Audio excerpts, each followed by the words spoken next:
Një person i maskuar i ka vënë flakën një mobilerie në qytetin bregdetar të Vlorës. Ngjarja është regjistruar rreth orës 3 të mëngjesit të kësaj të marte, ku personi me një skafandër motori në kokë fillimisht thyen xhamin e dyqanit dhe më pas ndez një bidon me benzinë dhe hedh brenda ambienteve të mobilerisë.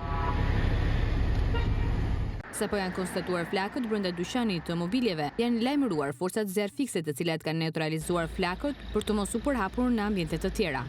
Sot në orën 3 të mëngjesit më lajmëron një banore përballë këtu te pallati i dyqanit që kemi dhe më njofton në telefon që e di të ka rrëdhë zjarr. Unë nuk kam ndonjë konflikt dhe nuk jam njeri konfliktuar, jam shumë paqësor. Njerëzit që ne punojmë dhe bashkëpunojmë nuk kam asnjë lloj dyshimi.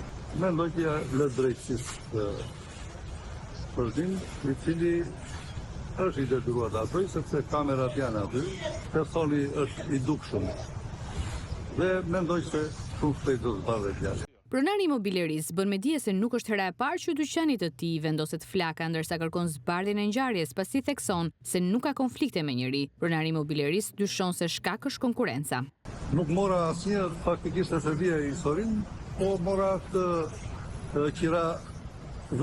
qiravëndsin që kam dhe gjiton këtu, tek objekti shkame tjera.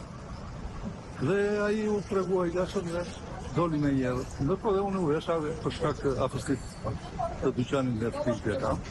Për 5 minuta kam ardhur dhe shikoj që ishte goxha zjarr, ai po e shkonte me kohë, por ishte lajmëruar dhe zjarrfikse.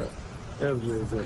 Burime nga policia bëjnë me dije se ka nisur hetimet për zbardhjen e kësaj ngjarje, ndërsa janë sekuestruar pamjet e kamerave të sigurisë për të parë itinerarin e autorit se si ka mbritur në dyqanin e mobiljeve.